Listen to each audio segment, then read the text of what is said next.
بنو آراش قبیلے کا نا ایک شخص آیا نبی کریم کی بارگاہ میں. کس طرح آیا ذرا پس منظر سنیے گا. وہ کہتا ہے میں چھوٹا سا بزنس مین تھا تو میں نا تھوڑا تھوڑا کام کرتا تھا. میں مکے کے دائیں بائیں جو گاؤں تھے، بنو آراش ایک قبیلہ تھا، تو اس گاؤں سے میں 2-4 جانور خریدتا، مکے لا کے میں 1-2 دینار نفع لے کے بیچ دیتا. بیوپاری کہتے ہیں ہم اپنی زبان میں. تو کہتے میرا یہ کاروبار تھا. ایک دفعہ میں 2 اونٹ لے کے مکے آیا تو مکے میں نے شور سنا کہ یہاں ایک جادوگر ہے، معاذ اللہ ساحر ہے، کاہن ہے، اس کے قریب کوئی نہ جائے. کہتے یہ شور میں نے سنا. میں نے کہا چلو نہیں جاتے. کہتے وہ 2 اونٹ میں نے بیچے تو میری کم نصیبی دیکھو کہ بیچ میں نے ابو جال کے ہاتھ دیے. اونٹ خرید لیے تو مجھے کہنے لگا کل پیسے لے لینا. میں نے کہا گھر کہاں ہے؟ کہنے لگا فلاں گلی میں، فلاں محلے میں، فلاں جگہ میرا گھر ہے. کہتے ہیں میں مجبور تھا، چھوٹا سا کاروباری تھا، میں بڑا بزنس مین نہیں تھا. اگلے دن میں اس کے گھر گیا. میں نے کہا پیسے؟ تو کہنے لگا کل آنا. کہتے ہیں میں نے کہا کہ یہ بڑا آدمی ہے، کہیں بگڑ گیا تو میں پیسے کیسے لوں گا. میں چپ کر کے آ گیا. 2 راتیں مجھے چوک میں سوتے ہوئے ہو گئی. نہ تو میرا کوئی رشتہ دار تھا، نہ کوئی زمانہ تھا ہوٹلوں کا، مجبوری تھی. تیسرے دن میں پھر گیا تو میں نے کہا پیسے؟ کہنے لگا کل آنا. تو میں نے کہا یار میرا یہاں کوئی بھی نہیں، میں سڑک پہ سوتا ہوں، مہربانی کر میرے پیسے دے. اور میں اتنا بڑا آدمی بھی نہیں، ہو سکتا ہے میرے پاس کرایہ بھی نہ ہو، میرے پیسے دے میں جاؤں. کہتے ذرا دبا کے بات کی تو کہنے لگا چل دوڑ جا، جہاں سے ملتے ہیں لے لے. یہ تاجر جب ڈوبتے ہیں تو یہ خودکشیاں کرتے ہیں، اس لیے کہ جس آدمی کی اصل زر ڈوب جائے وہ کدھر جائے گا بیچارہ. کہتے میں وہاں سے پلٹا اور پلٹ کر میں نے لوگوں سے پوچھا کہ مکے کے سردار چودھری امیر لوگ کہاں بیٹھتے ہیں. تو انہوں نے کہا کہ کعبے کے ساتھ چھوٹی چھوٹی ٹولیاں بنی ہوئی ہیں، یہ سارے چودھری بیٹھے. کہتے میں جا کے ایک ٹولی کے بیچ کھڑا ہوا. اس میں ابو لہب، ابو سفیان، عتبہ، عتیبہ، شیبہ سارے بیٹھے تھے، بڑے بڑے سردار. میں نے ان سے کہا کہ بھائی چودھریو میری تھوڑی مدد کراؤ.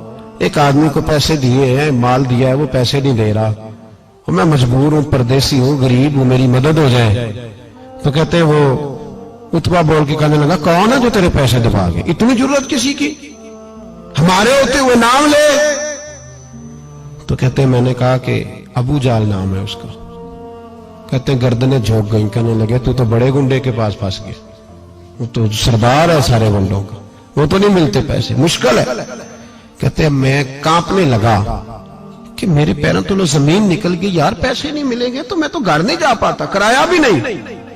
کہتے عتیبہ نے مذاق کیا. سامنے خانہ کعبہ کے ساتھ ٹیک لگا کے رسول پاک تشریف فرما تھے. معاذ اللہ ثم معاذ اللہ، نقل کفر نہ باشد. اس نے مذاق کیا، کہنے لگا وہ جو بندہ بیٹھا ہے نا وہ تیرا مسئلہ حل کر سکتا ہے. کہتے اس نے مذاق کیا، باقی تالی لگا کے ہنسنے لگے. مجھے سمجھ نہ آئی، بھیجتے بھی ہیں، مذاق بھی اڑاتے، پر ڈوبتے کو تنکے کا سہارا میں چلا گیا. اللہ کے رسول وظیفہ پڑھ رہے تھے تو میں ڈرتے ڈرتے کہ میرا کہیں یہ سہارا بھی نہ چلا جائے، میں ڈرتے ڈرتے پیچھے بیٹھ گیا کہ حضور فارغ ہوتے ہیں. تو غریب آدمی ڈرتا ہے نا چودھری صاحب بگڑ نہ جائیں. تو اسی پس منظر میں ڈر رہا ہوں کہ کہیں کوئی بات نہ ہو جائے. فارغ ہوتے ہیں تو بات کرتا ہوں، لیکن قربان جاؤں ابھی میں بیٹھا ہی تھا، میرے نبی نے رخ میری طرف پھیر لیا. کہتے میں پردیسی تھا، میرا کوئی اپنا نہیں تھا. 2 جملے نبی پاک نے کہے اور مجھے یوں لگا کہ بچھڑی ہوئی ماں مجھے مل گئی ہے.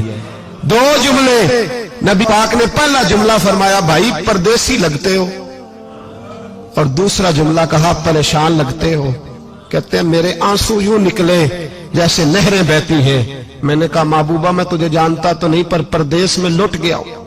انشاءاللہ پردیسی کوئی بھی نہ تھی وے کخ جنا تو پارے. حضور ایک آدمی نے پیسے دبا لیے. کہتے جب میں رویا تو نبی پاک نے نہ نام پوچھا اس بندے کا، نہ کام پوچھا، میری گردن پر تھپکی دی، فرمایا فکر نہ کر، جیسے تو کہے گا ویسے ہی ہو جائے گا. کام بھی نہیں پوچھا، نام بھی نہیں پوچھا. حضور نے بازو تھاما، گھر لائے، اور حضور نے ٹوٹی ہوئی چٹائی پہ بٹھایا، اور اللہ کا لاڈلا نبی اپنے مقدس ہاتھوں میں میرے لیے کھجوریں لایا، اور حضور میرے لیے دودھ لائے. کریم نے مجھے کھجوریں کھلائی، دودھ پلایا، اور فرمایا جب تسلی ہو گئی، میں کئی دنوں کا بھوکا تھا، جی بھر کے میں نے کھایا. اب حضور نے فرمایا بات کیا ہے؟ حضور اس طرح میں نے پیسے دیے، مال دیا، اونٹ دیے، پیسے نہیں دیتا. بندہ کون ہے؟ ابو جال. کہتے حضور نے فرمایا فکر نہ کر، مل جائیں گے. تو فکر نہ کر، غم زدوں کو رضا مجدہ دیجئے تو ہے. بے کسوں کا سہارا ہمارا نبی، ملیں گے ملنے کیوں نہیں؟ فرماتے حضور نے فرمایا چل میں تیرے ساتھ چلتا ہوں، اور بھائی کو فون بھی کر دے تو مہربانی، کوئی روکا بھی لکھ دے تو مہربانی، ساتھ کون چلتا ہے؟ وہ بنو آراش کے صحابی کہتے ہیں میرے نصیب دیکھو، دو جہاں کی رحمتیں، اللہ کا پیارا رسول میرے ساتھ چل رہا ہے، حضور میرے ساتھ ساتھ۔ کہتے ہیں اس کے دروازے پہ پہنچے تو میں سارے رستے سوچتا تھا کہ لوگ تو کام کراتے ہیں تو بڑھ کے مارتے ہیں، ایسی کی تیسی کرا دیں گے، ہو ہی نہیں سکتا وہ پیسے۔ کہتے ہیں حضور نے تو کوئی بات ہی نہیں کی، میں ہی کرتا رہا، حضور تو چپ ہے، نظریں جھکی ہوئی ہیں۔ میں کہتا تھا وہ بڑا بدماش ہے، حضور کیسے بات کریں گے اس کے ساتھ؟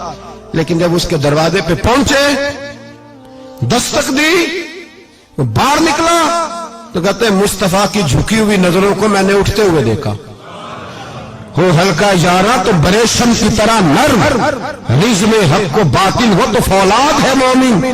کہتے ہیں اٹھتی ہوئی دیکھی نظریں، اور میرے حبیب پاک نے نظر اٹھائی اور ایک جملہ، اور اس جملے کے اندر طاقت خدائی۔ حضور نے فرمایا تیرا کیا خیال ہے، پیسے دبانے والے اور لوگوں کو ستانے والے بڑے ہوتے ہیں، تو سردار بنتا ہے؟ غریبوں کا خون چوس کے سردار بنے گا؟ ان بیچاروں پہ ظلم کر کے لا اس کے پیسے لا۔ کہتے ہیں اس کی ٹانگیں کانپنے لگی، کہنے لگا جی میں ابھی لایا۔ ادھر سے عتبہ نے بندہ بھیجا، کہنے لگا پتہ تو کرو، پیچھے جاؤ تو صحیح بنتا کیا ہے۔ وہ جاسوس بھی کھڑا ہے چوک، ابھی لایا جی میں، فٹافٹ پیسے لایا۔ بنو آراش کے قبیلے کے وہ صحابی کہتے ہیں نبی پاک علیہ الصلوۃ والسلام نے پیسے مجھے دیے اور فرمایا ابو جال تیری آئندہ شکایت نہ آئے۔ کہنے لگا جی نہیں آئے گی۔ کہتے ہیں حضور نے مجھے پیسے دیے، قربان جاؤں محبوبہ تیری شان پہ، میرے کام آئے ہیں، میرے ساتھ آئے ہیں، مجھ پہ مہربانی کی ہے، اور مجھے سے فرما رہے ہیں تو اگر اجازت دے تو میں جاؤں، تو اگر خود بھیک دے، خود ہی کہے منگتے کا بھلا ہو، تو کہے تو جاؤں۔ کہتے ہیں میں رو پڑا۔ میں نے کہا محبوبہ نام کیا ہے؟ اس شانوں والے باپ کا نام بتا دے جس کے ہاں آپ جیسا نور نظر پیدا ہوا، اس شانوں والی ماں کا نام بتائیں جس نے آپ جیسا لال جنا، قبیلہ بتائیں۔ تو میرے حبیب نے فرمایا چھوڑ تیرا کام ہو گیا نا، نام چھوڑ تو۔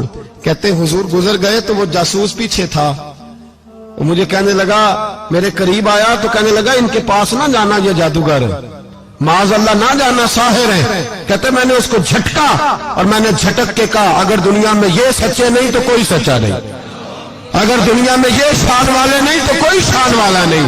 تو میں دوڑ کے قدموں میں لگا، میں نے کہا حبیبہ دنیا میں نے بھی بڑی دیکھی ہے پر تیرے جیسا کوئی نہیں دیکھا، مہربانی کرے پڑھائے کلمہ، میں بھی آپ کا غلام بننا چاہتا ہوں۔